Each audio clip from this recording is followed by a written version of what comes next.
So guys, I have a problem. There are so many games coming out within the next year that I need to decide what to buy and to cover on full scale within my channel. I mean, Final Fantasy VII Remake and Watch Dogs Legion both literally launched within the same week of March 2020. But if you don't know all the release dates just yet, well, I'll get into all those details and more in this E3 2019 recap. What up gamers, I'm Sir Mav, and today I wanted to bring up some of the highlights that I haven't already covered on my channel from E3 this year. Now I was originally going to do each of these videos individually for most of these games, but given that we have new updates for Battlefield 5 coming out in less than a week, I wanted to get this intel out to you pronto. I've already covered two of the most anticipated games coming in 2020, Cyberpunk 2077 and Watch Dogs Legion, so if you missed those, be sure to check out the links in the description box below or click the cards above that will be coming momentarily. They are two very innovative games that will definitely be spicing up their respective genres in this coming year. So with that, what should I cover first? Well, let's start off with EA Play since it was the first up over the weekend before E3 officially launched. First up is the anticipated Star Wars game, Star Wars Jedi Fallen Order. The team at Respawn finally revealed some full gameplay at EA Play, showcasing your typical Jedi lightsaber action and force abilities. And I do gotta say, it's looking good. The part where they showed you could freeze time like Kylo, grab the stormtrooper with the force, and then take them out by placing them in front of the blaster round got me really excited for this game. But even with that, although I do love the combat and how the game is looking so far, the gameplay did look a little slow and somewhat clunky to me. I'm not sure if this was due to them showcasing the gameplay on easy mode or if they were simply going for a more cinematic approach to showing off the game, but there was definitely some things that need to be smoothed out before launch. But given Respawn's background, I have no doubt they'll get everything smoothed out. I should also mention that the story that takes place within Jedi Fallen Order is canon, meaning that the new enemies and story plots that are introduced are forever set within the Star Wars universe. So we could expect to see the Inquisition soldiers or maybe even BD-1 in future cinema for Star Wars. In any case, we should have one memorable story come launch of the game on November 15th of this year. Now if you want more details on Jedi Fallen Order, I've linked my initial video on this game that you can find in the description box below or the card above. Also during EA Play, we acquired some new info on the next two Tides of War chapters for Battlefield 5. Chapter 4 will go live next week, and with it, the first new map, Al Sadan, that comes out Thursday, June 27th. Al Sadan is the reincarnation of the open map that you venture upon in Act 2 of the war story under No Flag. And if you fancy unlocking the cricket bat you can unlock within this war story, you can click the card above as well. Anyway, Al Sadan is a full-on battlefield map, meaning you can expect an immense map with vehicle-based team play and planes dogfighting from up above. The area is quite large too, so be sure to take a vehicle while traversing across the map as well. The next map coming in July is an all-infantry map known as Marita. This map is based on the Battle of Greece, where your team deploys on a sloping mountain range with tight corridors and cobblestone paths. The map is also very vertical with plenty of flanking routes, so expect to clear the buildings as you move to the next objective. There are also two new elites coming in July, and in September the community can finally look forward to private servers finally coming into fruition. Which I'm stoked about because this will allow me to test all the new weapons out in peace without the Brazilians trying to murder me while running gun tests. This should also allow me to run proper vehicle tests as well, so be on the lookout for those videos in the near future. Then come October, DICE will launch a new map known as Operation Underground. Inspired by Operation Metro in Battlefield 4, many within the community have been looking for a map of chaotic action they can call their own. Well, now you've got it. From what was described by some of the Battlefield game chambers, this map is definitely chaotic with plenty of choke points. But unlike Operation Metro, there are plenty of flanking routes that you and your team can utilize to get around those choke points.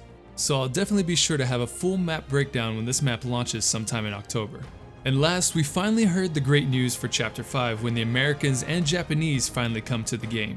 The team have released info that there will be 3 maps ready to go for Chapter 5, including the black sandy beaches of Iwo Jima. So it should be an interesting year for Battlefield 5, and I can't wait to storm the black beaches of Iwo Jima with my M1 Garand. Next game up is a franchise that I have a passionate love for, Dying Light 2. It's no secret that I played the hell out of Dying Light both on Xbox and PC, but the innovation coming to Dying Light 2 is both remarkable and a huge advancement from the previous Kyle Crane title. First off, let's cover the story. Dying Light 2 takes place in the same metropolis of Haran as the previous game, but we are now 15 years ahead into the future. Things have changed, and Haran is now the last great settlement that exists within an unforgiving, infected world that has fallen into a modern dark age. During the day, bandits, factions, and other surviving citizens roam the streets in search of food and scraps, or someone to take them from, even by force. At night, the infected roam free, evacuating their shadowy hideouts to prey on the living. You play as the protagonist Aiden Caldwell, a parkour and combat expert infected and looking for a cure within the city. Now, as stated before, many things have changed from the previous Dying Light, but some have not. The game is still fully co-op, so you and a friend can tackle the city as one if you so choose to. But as big as the maps were within the first title, the metropolis within Dying Light 2 is now 4 times bigger than all the previous maps combined. If you played the first title, then you'll know how long it took to traverse across the world, even with the grapple hook at hand. The map is set to be broken into 7 different regions, all seamless with no loading screens slowing your amazing parkour skills down. Speaking of parkour, through the new trailer showcased at E3, there are plenty of new moves at your disposal. Aiden is far superior and talented to the previous protagonist Kyle Crane, so naturally he's brought some new moves with him. You can now expect wall running across the city, jumping through windows feet first instead of vaulting through them, and even utilizing your abilities to stop mid-wall run to dive onto an enemy. But probably the coolest new move we saw within the trailer was where our character tackled this zombie standing on the ledge and used said zombie to break their fall as they smashed together on the ground. So yes, lots of fancy new moves as we traverse this new vast world. Even though there will be more human interaction in this game, especially combat-wise where the AI will constantly try to outwit you, zombies are still the forefront of the game. In Dying Light 2, the infection has evolved and become more sensitive to UV rays. Society, or what's left of it, relatively exists within the sunlight while the infected stick to the shadows of buildings. As stated by the lead game designer Timon Spectola, they have a whole new cycle of infected life within the game. The infected first start as a viral, which is someone who just got bitten or recently infected. These infected were within the first game. They're very quick, very dangerous, and would occasionally still show signs of humanity. They will avoid the sun at all costs within Dying Light 2. After a while, virals will turn into what the team calls biters. These are your regular zombies, slow-moving infected that, if able to, look to grab you and infect you or eat you. But the sunlight is still dangerous to them as well and are not nearly as quick as the virals. And if for some reason biters stay in the sun for a long period of time, they turn into what they call degenerates, basically decaying zombies that are extremely weak with pieces of flesh that fall off them. And of course, we once again have the different evolution of infected that come out at night, known as the volatiles. These are the most dangerous and extreme night predators of the Dying Light franchise. Now, the devs have stated that they will have the same evolution zombies from the game, plus many more that haven't been released just yet. So who knows exactly what kind of gargantuan terror awaits us in Dying Light 2. The last bit of info you need to know about is that the plot of Dying Light 2 is a web of organic reactive choices that the player makes throughout the game. The choices you make within this game can have massive consequences. Your choice can either open up a part of the map for you, or another could take out an entire portion of the map with everyone in it, leaving it unplayable, never to be walked upon again. So as with many games that are coming out soon, choice is a big outcome on how the story will turn out for you. So as a fan of the franchise, I'm extremely excited to see the final product of this game and maybe showcase different scenarios from within the world. But last bit, Techland didn't provide us with a release date just yet, but they did state that the game would be coming out in spring of 2020. So if I had to guess, I'd imagine the team would push a release date for either April or May. I'm going to lean more towards May because I'd hate to be the one to compete with the likes of Watch Dogs Legion and Final Fantasy VII Remake that come out in March, and Cyberpunk 2077 in mid-April. But no one ever really knows these details until they're released, so once the release date comes out, I'll be sure to let you guys know. And since I kinda gave away the Final Fantasy VII release date, let's cover that game next. Now, Final Fantasy VII is not a new game per se, but it is one of my favorite story plots within the Final Fantasy franchise. But the remake coming out next year improves upon the overall gameplay and graphics of the original title. Now, if you don't know the deal with Final Fantasy VII or understand its popularity, Final Fantasy is not only the most famous RPG franchise ever, but Final Fantasy VII is the most famous game ever made within the franchise. It is the highest selling game within the franchise at 11 million units sold. To put that in context, when Final Fantasy XV came out in 2016, which was another popular title and another one of my favorites, it currently stands at 7 million units sold. With 9s across the board on all the reviews of the time, Final Fantasy VII was definitely an instant success for its time. So what's changing within the remake? Well, from what was shown at E3, the old churn RPG system is no longer in use.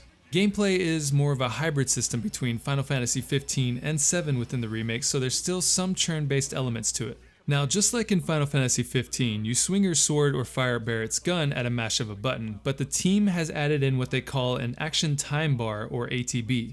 The ATB builds up over time in battle, and once filled, you can initiate a tactical mode where time slows down. This will allow you to either cast magic, take your time with selected items, or unleash your limit break power moves on the enemy. So it is pretty neat to see a mix between old and new school elements here in this game. It was also stated during the showcase that players who prefer fast-paced combat can bypass the slow churn somewhat by assigning shortcuts to the actions mentioned earlier via a menu on the bottom left of the screen. So it seems no matter your playstyle, you're covered here.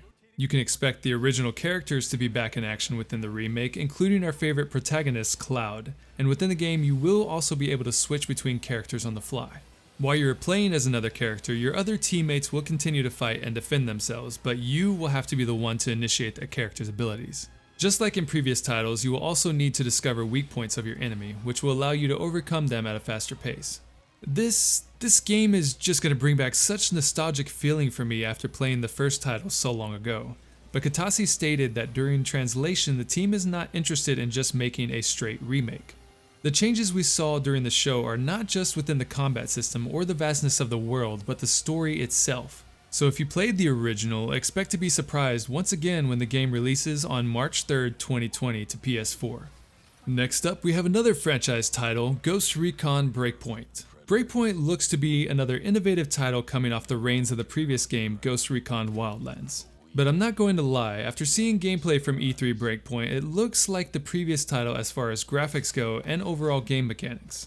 But what's not always visible to the eye, there are some significant changes within the movement, stealth, driving mechanics, and other implementations within the game. Unlike the previous title where you were the hunter against a somewhat primitive enemy, you are now the hunted, and by an army of ghosts I might add. The world itself is based within a vast land in the South Pacific known as Aurora. It's home to Scale Technology, a technological giant within the universe that utilizes this land as a testing site for its autonomous drones that eventually turn into a highly secure utopia of sustainable eco-cities and robotic research.